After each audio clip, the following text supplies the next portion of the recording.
গৃহশিক্ষক YouTube চ্যানেলে সকল ছাত্রছাত্রীদের জানাই শুভকামনা। আগের ক্লাসে আমরা তোমাদের 11 নম্বর প্র্যাকটিস সেটের শর্ট প্রশ্নের প্রশ্ন উত্তর নিয়ে আলোচনা করেছিলাম। আজ আমরা এই ক্লাসে 12 নম্বর শর্ট প্রশ্নের প্র্যাকটিস সেটের প্রশ্ন উত্তর নিয়ে আলোচনা করব।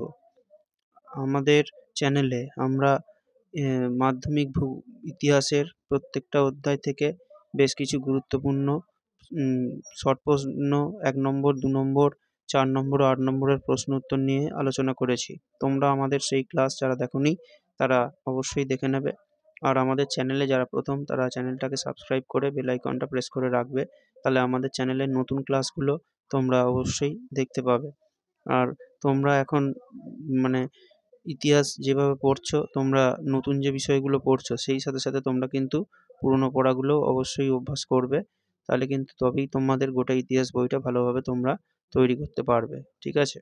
আর এর পরের ক্লাসে আমরা তোমাদের ইতিহাসের ম্যাপ পয়েন্টিংয়ের উপরে একটা ক্লাস করাবো, ঠিক আছে? তাহলে প্রথম প্রশ্ন আজকের, জুর্গেন কোকা কোন দেশের ঐতিহাসিক? এটা হবে অপশান গ একটা, জার্মানি। পরের প্রশ্ন, ভারতে ফুটবল খেলা প্রবর্তন করেন? এটা হবে অপশান কয়েকটা ইংরেজরা। পরের প্রশ্ন, ভারতে সম্পাদিত প্রথম সাপ্তাহিক পত্রিকা? এটা হবে অপশান গ একটা, বেঙ্গল গেজেট। পরের প্রশ্ন, সাধারণ জনশিক্ষা কমিটি গঠিত হয়েছিল? এটা হবে অপশান খ একটা, 1823 সালে। পরের প্রশ্ন, কলকাতা কমলালয় এর লেখক কে ছিলেন? এটা হবে অপশান ঘ একটা, ভবানীচরণ বন্দ্যোপাধ্যায়। পরের প্রশ্ন, ভারতের অরণ্যের উপর প্রথম সরকারি আইন প্রবর্তিত হয়েছিল? এটা হবে অপশান খ একটা, 1856 সালে। পরের প্রশ্ন,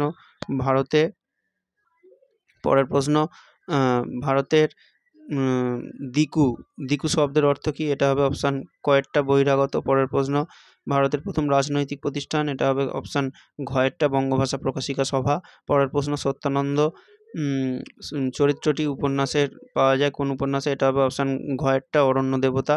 পরের প্রশ্ন, গোড়া উপন্যাসটি রবীন্দ্রনাথ ঠাকুর প্রথম উৎসর্গ করেছিলেন? এটা হবে অপশান ঘ একটা, রথীন্দ্রনাথ ঠাকুরকে।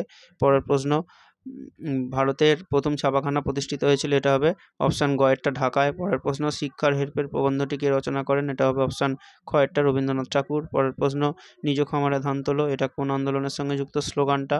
এটা হয়ে যাবে অপশান খ একটা, তেভাগা আন্দোলন। পরের প্রশ্ন, লালন পত্রিকার সম্পাদক কে ছিলেন? এটা হবে, এই প্রশ্নের উত্তরটা তোমরা কমেন্ট করে জানাবে। এটা আমাদের চ্যানেলের যে আমরা ক্লাস করিয়েছি সেখানে আমরা আগে এটা করিয়েছি, ঠিক আছে? পরের প্রশ্ন, কংগ্রেস সমাজতন্ত্রী দল প্রতিষ্ঠিত হয়েছিল? এটা হবে 1934 খ্রিস্টাব্দে, অপশান ঘ একটা। পরের প্রশ্ন, নারী কর্মমন্দির প্রতিষ্ঠা করেছিলেন? এটা হবে অপশান ক একটা, উর্মিলা দেবী। পরের প্রশ্ন, ভারতের বুলবুল নামে পরিচিত? এটা হবে অপশান ঘ একটা, সরোজিনী নাইডু। পরের প্রশ্ন, গুলামগীর এর লেখক কে ছিলেন? এটা হবে অপশান খ একটা, জ্যোতিবা ফুলে। পরের প্রশ্ন, দ্য মার্জিনাল ম্যান লিখেছিলেন? এটা হবে অপশান গ একটা, প্রফুল্ল কুমার চক্রবর্তী, ঠিক আছে? আর আমাদের ক্লাস যদি ভালো লাগে তোমরা অবশ্যই লাইক করবে, ক্লাসগুলো বন্ধুদের মধ্যে শেয়ার করবে, আর ক্লাসগুলো তোমরা ভালোভাবে দেখবে, কেননা এখানে যে বিষয়গুলো আমরা আলোচনা করি সেগুলো তোমাদের অবশ্যই কাজে লাগবে, ঠিক আছে? আর এখন তোমরা কিন্তু ইতিহাস, আবারও বলছি যে নতুন পড়ার সাথে সাথে পরীক্ষা আর টেস্ট পরীক্ষা আর বেশি দিন বাকি নেই। টেস্ট পরীক্ষার যদি রুটিন দিয়ে থাকে তাহলে তোমরা সেটা অবশ্যই জানাবে। তবে আমাদের যেটা মনে হচ্ছে যে তোমাদের মোটামুটি নভেম্বরের মোটামুটি 15 তারিখের মধ্যে পরীক্ষা অবশ্যই শুরু হয়ে যাবে।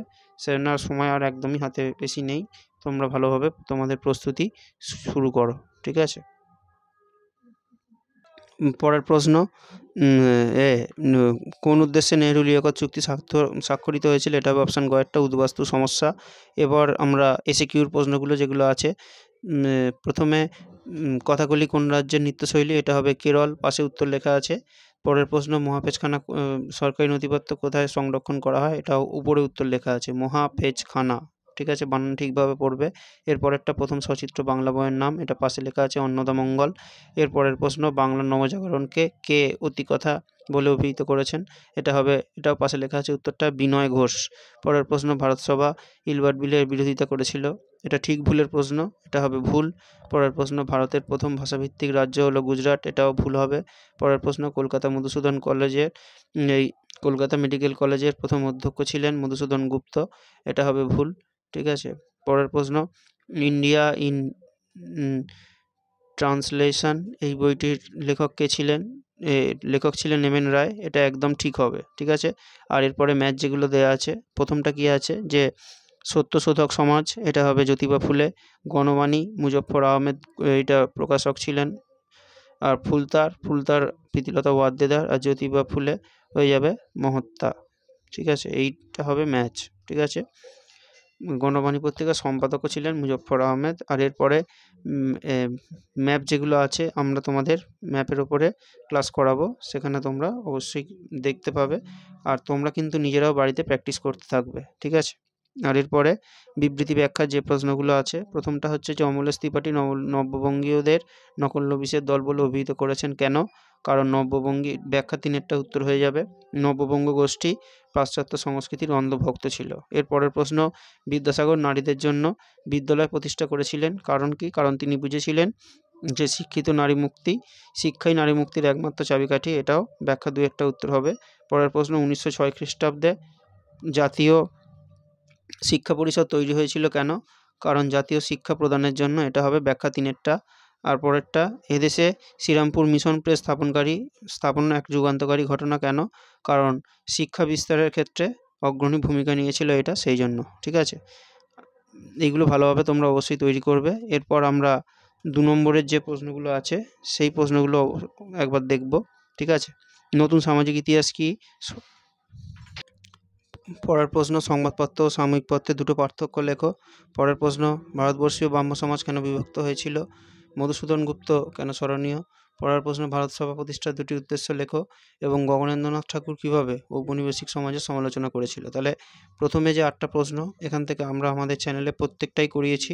তোমরা যারা আমাদের সেই ক্লাস দেখোনি, আমাদের প্লেলিস্টে গিয়ে অবশ্যই ক্লাসগুলো দেখে নেবে। আর পরের প্রশ্ন, চার্লস উইলকিন্স কেন স্মরণীয় ছিলেন? শ্রীনিকেতন কী উদ্দেশ্যে তৈরি হয়েছিল?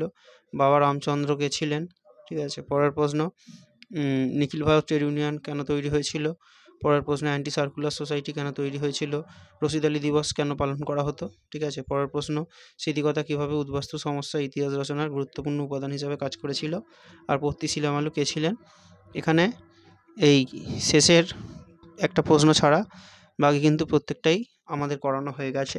তোমরা আমাদের সেই প্লেলিস্টে গিয়ে প্রত্যেকটা প্রশ্নের উত্তরকে দেখে নেবে, তাহলে তোমরা খুব সহজেই এই প্রশ্নের উত্তরগুলোকে মনে রাখতে পারবে, ঠিক আছে। আর পরের ক্লাসে আমরা তোমাদের ম্যাপ পয়েন্টিংয়ের প্র্যাকটিস সেট নিয়ে আলোচনা করব।